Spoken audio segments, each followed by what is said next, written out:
There are some people in history who seem to live loudly. They conquer. They command. They leave behind dramatic speeches, shocking battles, and unforgettable moments.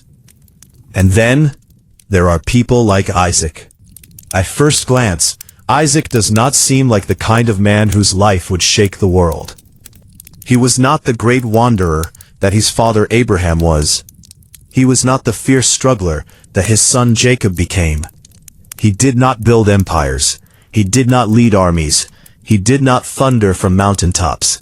And yet without Isaac, the story falls apart. Because Isaac was the son who should not have existed.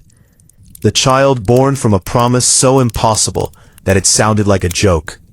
The boy laid on an altar. The man who loved deeply, grieved quietly, dug wells in hostile land, and became the narrow bridge between one generation of faith and the next. His story is not the loudest in Scripture, but it may be one of the most human. This is the complete story of Isaac. Part 1. The Child of the Impossible. Long before Isaac was ever born, he existed only as a promise. His father, Abraham, had already heard the voice of God, calling him out of everything familiar. Leave your country, leave your father's house, go to a land I will show you. And Abraham went. He walked into uncertainty, with nothing but faith and a promise that one day he would become the father of many nations. But there was a problem. Years passed, then more years, and Abraham still had no son through Sarah. Now in the ancient world, that was not a small sorrow. It was not just emotional pain. It was legacy, inheritance, the future of a household, the continuation of a name. To grow old without the promised child was to watch hope stretch thinner and thinner with every passing season. Sarah had lived with that ache for decades. She knew what it meant to smile politely when others had children. She knew what it meant to hear promises from heaven, while her own body felt like it had already closed that chapter forever. She knew the quiet bitterness of waiting. And then God spoke again. Not through Ishmael, Abraham's son by Hagar. Not through human improvisation. Not through a backup plan. Through Sarah. A son would be born, and his name would be Isaac. Isaac means he laughs. And what a name that was. Because when Abraham heard it, he laughed. When Sarah heard it, she laughed too, not because the promise was funny, but because it was too large, too wild, too merciful to fit inside ordinary logic. A child? Now? At this age? It sounded impossible. But sometimes the promises of God arrive precisely where human strength has already ended. And so, when Abraham was 100 years old, and Sarah was 90, the impossible happened. Isaac was born. Can you imagine that household? Can you imagine Abraham, an old man with weathered hands, holding a newborn son and realizing that the future had finally arrived in the smallest form possible? Can you imagine Sarah laughing through tears, saying in effect, "Who would have thought this? Who would have said that I would nurse a child?" Isaac entered the world not as an accident of nature, but as a declaration. He was living proof that delay is not denial, that silence is not absence, that when God speaks, even dead hope can breathe again. But even as a baby, Isaac's life was already complicated, because he was born into a family where love and tension already lived under the same roof. Ishmael, Abraham's older son, was already there, and once Isaac arrived, the fragile peace inside the house began to crack. What should have been a simple celebration became the beginning of separation. Sarah saw danger in the growing rivalry, and eventually Hagar and Ishmael were sent away. It is a painful part of the story, a reminder that even promised families can be broken families. Even blessed households can carry wounds. Isaac then did not grow up in a neat storybook home. He grew up inside the complexity of promise, tension, grief, and divine purpose. And perhaps that is what makes his story feel so real. Because from the very beginning, Isaac's life was never ordinary. He was laughter born out of tears. He was hope born in old age. He was the child of the impossible. Part 2. The Mountain of Silence.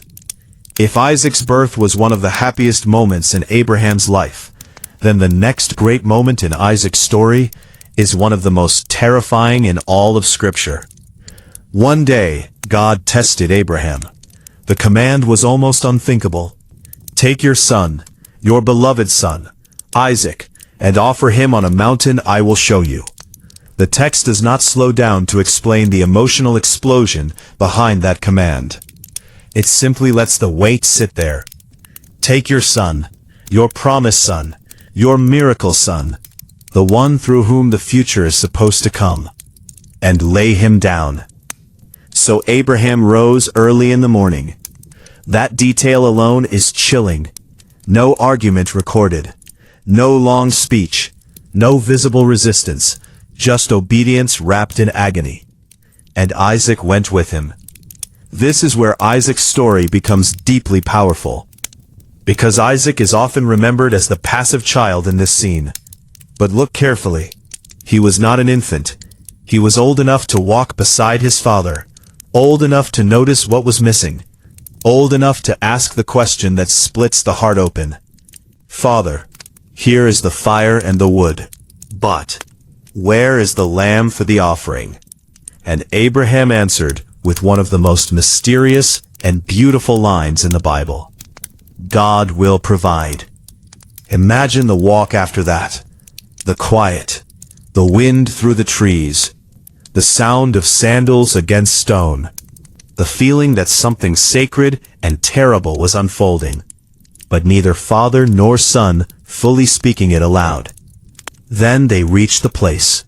The altar was built. The wood was arranged. And somehow, at some moment, Isaac understood.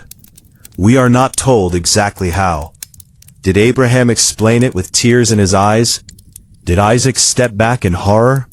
Did he freeze? Did he simply stare at his father, searching his face for something that would make sense of the madness? The Bible is quiet there. But that silence is part of the power.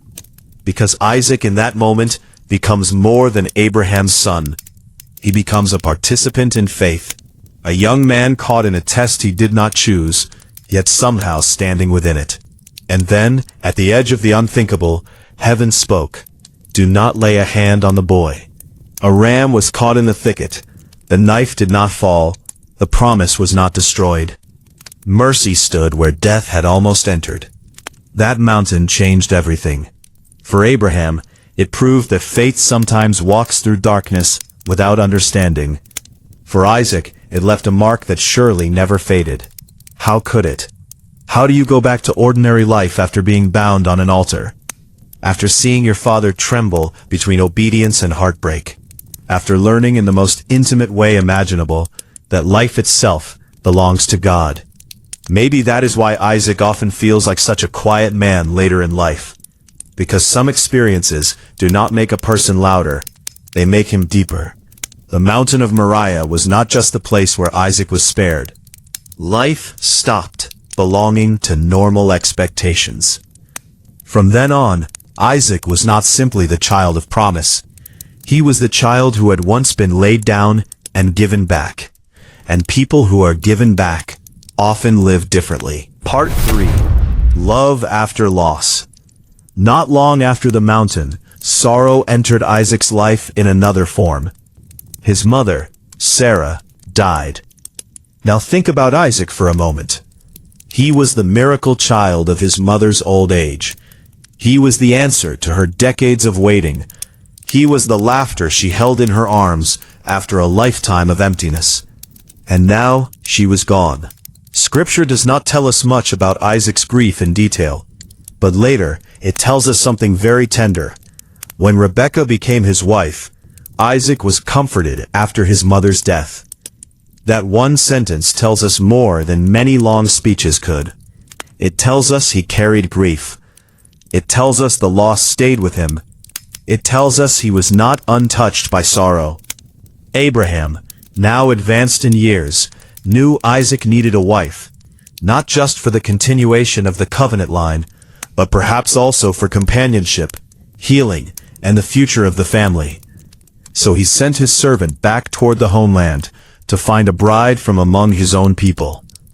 And what follows is one of the most beautiful meeting stories in the Bible. Far away, a young woman named Rebekah appeared at a well. She was not introduced through wealth or status first, but through action. She gave water, not only to the servant, but to all his camels. That was no small act. It meant strength, generosity, and character. She became known, not by what she claimed, but by what she did when nobody was forcing her. And when the servant understood that this was the answer he had prayed for, the journey home began. Then comes one of the most cinematic scenes in Isaac's life. Evening, the field, Isaac walking alone, meditating. That image says everything about him. He is not rushing, not performing, not surrounded by noise. Just a man in the field at sunset, carrying memory, promise, and perhaps loneliness. Then he looks up. In the distance, camels are coming.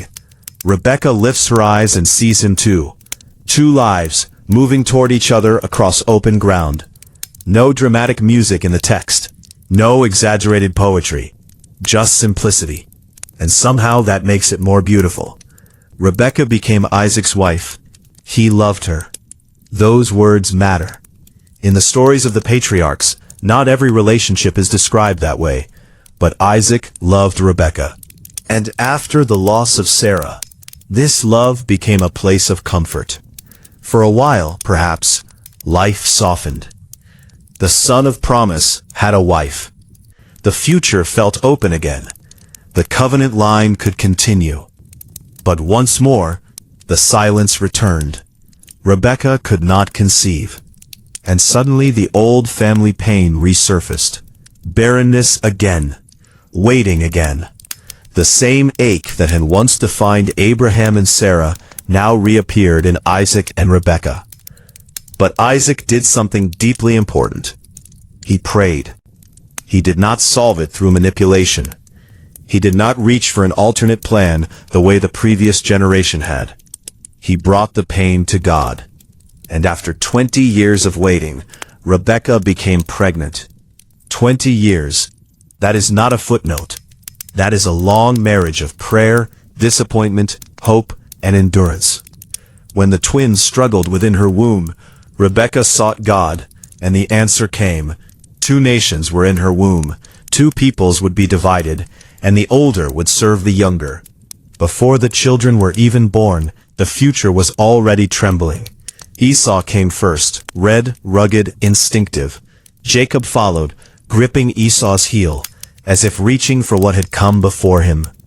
And just like that, Isaac's peaceful household became the birthplace of one of the most famous sibling rivalries in history. Part 4. A house divided. If Abraham's great test was on a mountain, Isaac's great test would take place inside his own home. Esau and Jacob could not have been more different. Esau was a hunter, a man of the open field, physical, impulsive, earthy. Jacob was quieter, more settled, more domestic, more strategic. He lived close to the tents, close to the center of family life, where words mattered as much as strength. And then the text gives us one of the saddest lines in Isaac's story. Isaac loved Esau, Rebekah loved Jacob. There it is. Favoritism. It may sound small at first, but it is one of the most destructive forces inside any family. When love begins to divide itself along preference, a house can be standing on the outside while already cracking on the inside.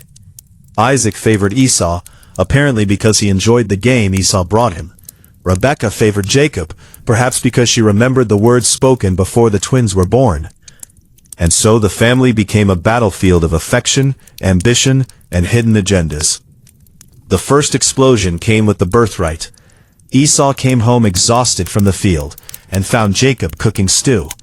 In one of the most shocking trades in biblical history, Esau sold his birthright for a bowl of food. A future exchanged for a meal. Inheritance surrendered for hunger. Destiny treated like a disposable thing. And Jacob took it. Already you can feel the tension thickening. One brother does not value what he has. The other values it so much that he is willing to take advantage. And Isaac, somehow, seems not to fully grasp how serious all this is becoming. Years passed. The boys grew into men. Then another famine struck the land, and Isaac moved to Gerar, in Philistine territory. There, like his father before him, he feared for his safety because of his beautiful wife. And like Abraham, he said Rebekah was his sister. It is one of those painful moments where you realize how family patterns repeat themselves. Even the son of promise could inherit not only faith, but fear. Yet God remained faithful. Isaac stayed in the land and prospered greatly. He sowed crops and reaped abundantly. His flocks grew, his herds multiplied. His wealth increased so much that the people around him became envious. And envy always looks for a way to wound. The Philistines stopped up the wells that Abraham's servants had dug. Think about wells for a second. In that world, wells were not minor property disputes. They were survival. Water meant life. Water meant future. Water meant stability in a dry place. So when wells were stopped up, this was not petty annoyance. It was a threat. Isaac reopened the old wells of his father. And when conflict erupted over them, he did something remarkable. He moved on. At one well, they quarreled, so he named it Esek, contention. At another they fought again, so he named it Sitnah, hostility. Then he dug yet another, and finally there was room. That one he called Rehoboth. Broad places, room enough, space made by God. This part of Isaac's life reveals something very different from both Abraham and Jacob. Isaac was not always confrontational. He did not need to win every battle. He understood that not every conflict is worth becoming. Sometimes faith looks like persistence without violence. Sometimes strength looks like digging again. That is Isaac. Not flashy, not theatrical, but steady. And eventually even Abimelech, the local ruler, came to make peace with him. Because people may resist a blessed life for a while, but eventually they have to admit when God is with someone. So Isaac built, planted, dug, endured, and watched God make room for him. But the deepest conflict was still waiting at home. Part 5. The blessing that changed history. By the time Isaac reached old age, his eyesight had grown dim. He could feel the end of one season and the approach of another. And so he decided it was time to pass on the family blessing, the sacred inheritance of promise, prosperity, and covenantal future. And he intended to give it to Esau. Now this is where Isaac's story becomes tragic and complicated. Perhaps he loved Esau most naturally. Perhaps he believed the firstborn should still carry the weight of the future. Perhaps he did not fully understand or did not want to accept what God had spoken before the twins were born. Whatever the reason, Isaac called Esau privately and told him to go hunt, prepare a meal, and then receive the blessing. But Rebekah heard, and in that moment, the entire fractured architecture of the family collapsed into action. She called Jacob. She made a plan. Prepare food quickly. Wear Esau's clothes. Cover your smooth skin so that your blind father will think you are your brother. It is one of the most tense scenes in Genesis. Jacob enters his father's room, carrying deception in trembling hands. And Isaac senses something is off. The voice is Jacob's voice, he says. But the hands are the hands of Esau. Can you feel that scene? An old father unable to see clearly. A son, afraid and dishonest. A mother, orchestrating everything from behind the curtain. A brother absent, unaware that history is being rewritten in his place. Isaac asked questions. He touched Jacob's arms. He smelled his clothes. He listened to his words. And then he blessed him. He spoke abundance over him. Fields, grain, wine, authority, nations bowing, covenantal favor. Once spoken, the blessing could not simply be pulled back. Then Esau returned, and the truth crashed into the room. Isaac trembled violently. That detail matters. He trembled. Maybe from shock, maybe from grief, maybe from the terrifying realization that beneath all the schemes of human beings, God's purpose had still moved forward. Esau wept bitterly. He begged for another blessing. And Isaac did bless him in a secondary way, but not with the covenantal future that had passed to Jacob. In a single day, the hidden tensions of years exploded into heartbreak. Esau hated Jacob. Jacob fled. Rebekah effectively lost the son she had tried to secure. And Isaac, the quiet patriarch, had to live with the aftermath. This is one of the reasons Isaac feels so human, because he is not presented as a flawless hero. He is a father with blind spots, literally and spiritually, a man capable of love, prayer, patience, and faith, and also misjudgment. A man who carried promise, but did not always read his own household clearly. And maybe that is exactly why his story matters. Because many lives are not ruined by one dramatic evil. They are wounded by smaller things left unattended. Favoritism, silence, denial, private attachments, things we do not confront until they become bigger than us. Isaac's home became divided not in one day, but over many years. And when the reckoning came, it changed the future forever. Yet even then, God was not absent. What humans tangled, God still carried forward. The blessing landed where prophecy had long intended it to go. Not because the family handled things nobly, but because divine purpose is strong enough to move even through damaged people. That truth does not excuse the pain, but it does mean the pain is not the end. Part 6. The quiet end of the patriarch.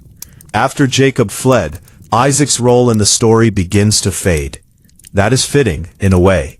Isaac was never the loudest figure.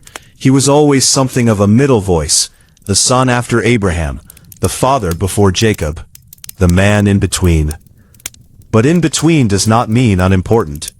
Sometimes the people who hold history together are not the ones who dominate it. They are the ones who preserve it.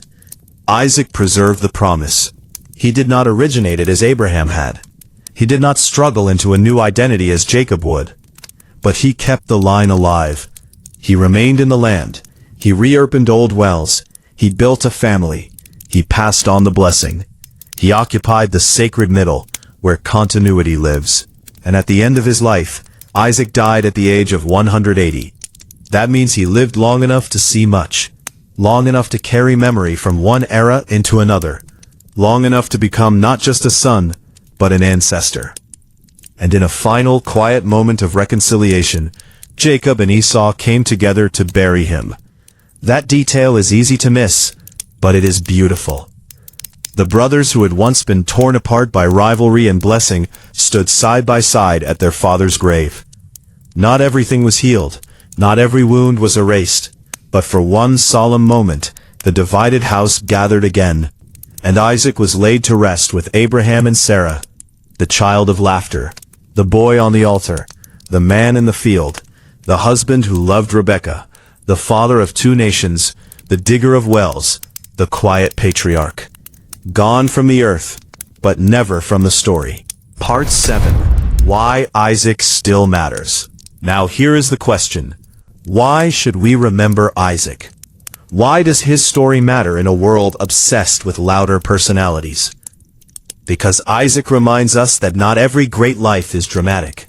Some lives are built in endurance, in waiting, in prayer, in reopening what others buried, in carrying promise through ordinary days. Isaac teaches us about the sacredness of continuity. Abraham is remembered for beginning. Jacob is remembered for wrestling. But Isaac is remembered for receiving, holding, and passing on. That may not sound glamorous, but it is holy. There are people like Isaac in every generation. They are the ones who do not always get celebrated. The ones who preserve families, values, faith, memory, and hope. The ones who quietly keep things alive between the more dramatic chapters. Isaac also reminds us that being chosen does not mean being uncomplicated. He was loved, but he also lived with grief. He was blessed, but he also made mistakes. He prayed faithfully, yet misread his sons. He prospered publicly, yet his home carried division. That is real life. No person in Scripture except the divine is flattened into perfection, and Isaac is no exception. His story says that God's purpose can rest on a human life without erasing that person's humanity.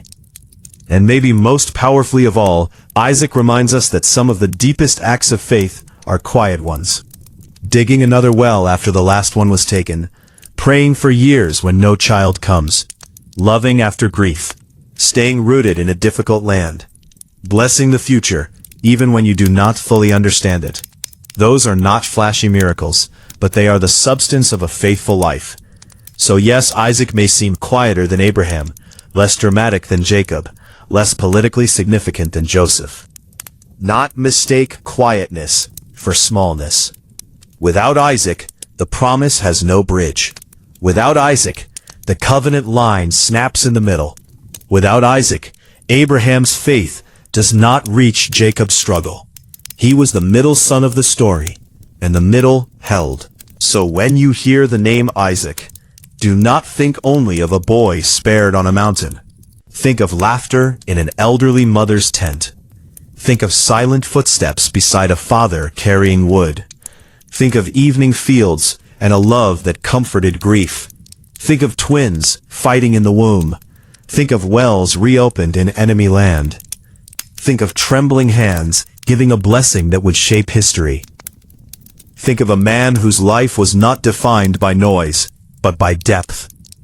Because the complete story of Isaac is the story of a person who began as a miracle, survived surrender, carried sorrow, built patiently, failed imperfectly, and still became part of God's unfolding purpose. And maybe that is why his story still speaks. Because many of us are not called to be the loudest voice in the room. Many of us are simply called to remain faithful in the middle of the story. And if that is true, then perhaps we understand Isaac more than we think.